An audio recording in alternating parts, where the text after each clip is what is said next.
तो एक बार फिर से क्वालिटी बॉलिंग, एक बार फिर से बढ़िया स्विंग और एक बार फिर से इंडियन बैटर्स का लचर प्रदर्शन। ये अब एक नॉर्मल चीज़ हो चुकी है हमारे लिए, जो होनी नहीं चाहिए थी बट हो चुकी है। अगर आप शुरुआत से लेकर अभी तक देखेंगे तो आपको 2-3 चीज़ें बहुत अच्छे तरीके से पता चलेंगी, चाहे बैंगलोर टेस्ट हो, चाहे उससे पहले चेन्नई में जो पहला सेशन हुआ था बांग्लादेश के अगेंस्ट, चाहे पर्थ का टेस्ट हो, चाहे यहाँ एडिलेड हो। बॉल अगर स्विंग करता है, खासतौर पर पिंक बॉल, क्वालिटी अटैक है, चाहे क्वालिटी अटैक ना भी हो बहुत ज़्यादा, आपके बैटर्स को प्रॉब्लम होती है, वो आपने यहाँ पर देख लिया। बैटर्स की बात मैं करूँगा, लेकिन शुरुआत करता हूँ अभी जो सबसे ज़्यादा रिफ्रेश है मेरे जहन में, वो है हमारी बॉलिंग। एक आंकड़ा रखता हूँ आप लोगों के सामने, आपको पता चलेगा कि हमने गलती कहाँ करी। 23 ओवर तक, 30-31 ओवर हो चुके थे, 23 ओवर तक इंडियन टीम ने, जो बॉलर्स हैं खास तौर पर, उन्होंने 5% सिर्फ स्टंप्स हिट किए थे। यानी आप गेंद को खिलाने की कोशिशें करवा ही नहीं रहे हो, आप या तो बिल्कुल wide of the off stump डाल रहे हो, जिन्हें बहुत अच्छे तरीके से ऑस्ट्रेलियंस छोड़ दे रहे हैं या उन पे स्कोर कर रहे हैं, या फिर आप डाउन द लेग साइड जा रहे हो। अब जब आप ये सारी चीज़ें करते हो तो क्या होता है, आपकी एक तो बॉल बहुत जल्दी पुरानी हो जाती है विदाउट गेटिंग अ अपॉर्चुनिटी जिसमें आप विकेट ले सको। तो पहली चीज़ आपको ये देखने को मिलती है। दूसरी चीज़ आपको क्या मिलती है? दूसरी चीज़ आपको ये मिलती है कि आप कहीं ना कहीं उस बॉल को जो है वो इस तरीके से वेवर्ड लेंथ में फेंक के जो है वो पुराना कर रहे हैं। यानी आपके लिए अपनी दिक्कतें हैं ना। हालांकि ब्रॉडकास्टर्स ये बता रहे थे कि इंडियन बॉलर्स को जितना स्विंग मिला वो ऑस्ट्रेलियन बॉलर्स से ज़्यादा था। यानी कहीं ना कहीं वो जो हम बोलते हैं अंडरलाइट्स, ट्वाइलाइट फेज, उसमें बॉल के साथ अपॉर्चुनिटी तो थी, लेकिन क्योंकि आप शायद या तो स्विंग कंट्रोल नहीं कर पाए पिंक बॉल का, जो आपके लिए काफ़ी नया था, और उस ना कंट्रोल करने की वजह से आप लोग बहुत ज़्यादा हेवायर रहे, और इसीलिए डाउन द लेग साइड अगर आप देखोगे 13-14 तो 22 के रन है। शुरुआत में अगर आप देखोगे 13-14 22 के रन थे, और मानस लाबुशेन और नेथन मैक्सवेनी से ज़्यादा जो हाईएस्ट स्कोरर था वो 22 का आंकड़ा ही था। लेकिन वहाँ से आगे अगर हम बढ़ते हैं तो हम ये भी देखेंगे कि ना तो किसी ने बॉलिंग कोच, कैप्टन, कोई भी अगर ये डिस्कशन करता हुआ नहीं दिखा बॉलर्स के साथ कि यार हम कर क्या रहे हैं, हम क्यों जो है वो बैट पे नहीं डाल रहे हैं बॉल, क्यों हम स्टंप्स को टारगेट नहीं कर रहे हैं, क्यों हम कोशिश नहीं कर रहे हैं कि ज़्यादा से ज़्यादा उनके बल्ले पे लगे बॉल। रन्स आए वो एक अलग बात है, लेकिन बॉल बल्ले पे लगेगा तभी तो बात बनेगी। वो चीज़ एक हमारी तरफ से जो है होती हुई नहीं दिखाई दी। इसके अलावा अगर हम देखें तो कहीं ना कहीं एक चीज़ जो मुझे लगी वो ये भी लगी कि थोड़ा सा हम कोशिश कर सकते थे कि हम अश्विन को पहले ला सकते थे, लास्ट ओवर उनको देना, जब ये जानते हुए कि हमारे फास्ट बॉलर्स जो है वो बहुत ज़्यादा स्कैटर्ड लेंथ पे गेंदबाजी कर रहे हैं। और इसके साथ साथ क्या बुमराह को हम थोड़ा पहले ला सकते थे, 2 ओवर के लिए लाते, 3 ओवर के लिए लाते, क्या हम ला सकते थे? 7 ओवर के स्पेल के बाद मुझे पता है कि थोड़ा सा रेस्ट बहुत ज़रूरी था उनके लिए, बट अगर हम बीच में जब हम देख रहे थे कि नहीं हो पा रहा है हमारे फास्ट बॉलर्स से, बाकी दोनों हर्षित राणा हो, चाहे, अब मैं ये नहीं बोलूँगा यार मैंने आकाशदीप बोला था, आपने आकाशदीप खिलाते तो आपको ज़्यादा फ़ायदा होता, आप जो खिलाओ ठीक है, बढ़िया चीज़ है, आपने हर्षित राणा पर भरोसा दिखाया, बट क्या हम उस वक्त पर बॉलिंग चेंजेस कुछ कर एक डिफरेंस क्रिएट कर सकते थे? मुझे लगता है शायद कर सकते थे, बट वो चीज़ भी देखने को नहीं मिली। तो as a bowling unit, as a captain, आज थोड़े से ऑफ कलर लगे मुझे Rohit Sharma, to be really honest. और बॉलर्स से जाकर कोई बहुत ज़्यादा ऐसी बातचीत भी करते हुए नहीं दिख रहे थे कि यार विकेट्स पर हिट करो।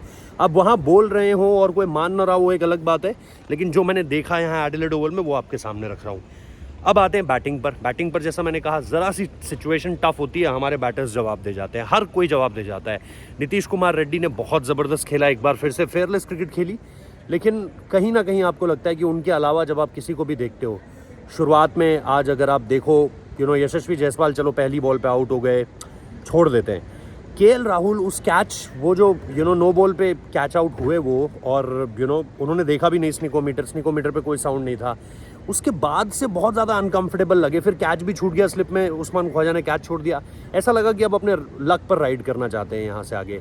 आई डोंट नो उसके बाद इतने अनकंफर्टेबल क्यों लगे। पहली 22 गेंदे, रन्स एक भी नहीं आया था, शायद 21वीं या 22वीं बॉल पे उन्होंने अपना खाता खोला, बट तब तक बॉक्स पर खेल रहे थे, बॉक्स मतलब पॉपिंग क्रीज के अंदर खेल रहे थे, बहुत लेट खेल रहे थे, बहुत कंफर्टेबल लग रहे थे, बट सडनली ऐसा लगा कि यार क्या हो गया है, क्यों इतना परेशान हो गए हो, क्यों मतलब ये कह रहे हो कि नहीं जी मैं आज अगर लकी हूँ तो आज अपने लक को ही ट्राई करता रहता हूँ। ओवर राइड कर गए मेरे हिसाब से, और उसके बाद बहुत अनकंफर्टेबल लगे विराट के लिए।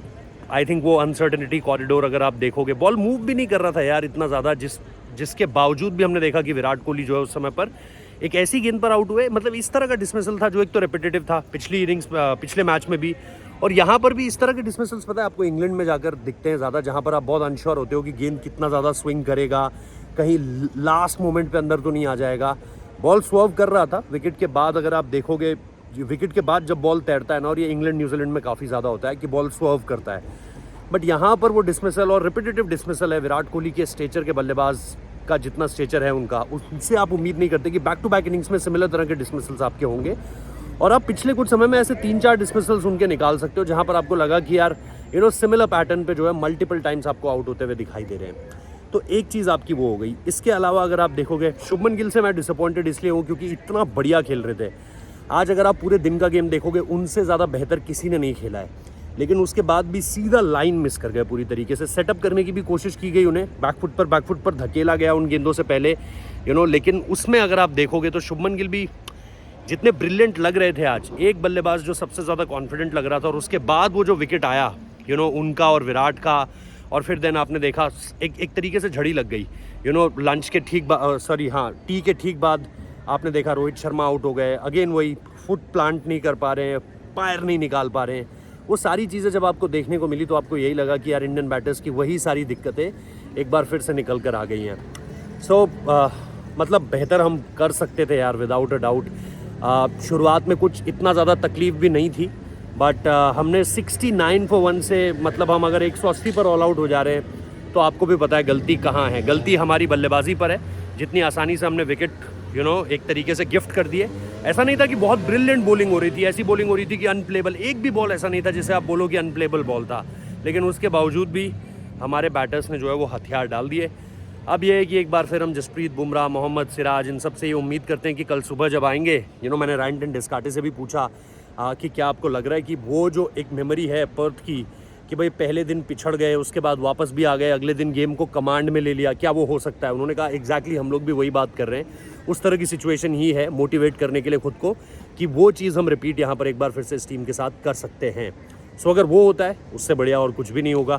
और इसके साथ साथ अगर आप देखोगे तो मिच स्टार्क से, हालांकि एक कॉमेडी सवाल हो गया मुझसे मिच स्टार्क से, मैं 140 बोलना चाह रहा था। पैट कमिंस वाला जो बॉल था, जो वो लगातार हाई 140s में मार रहे थे, मैंने 150 बोल दिया। वो काफ़ी ज़्यादा वायरल भी हो गया है।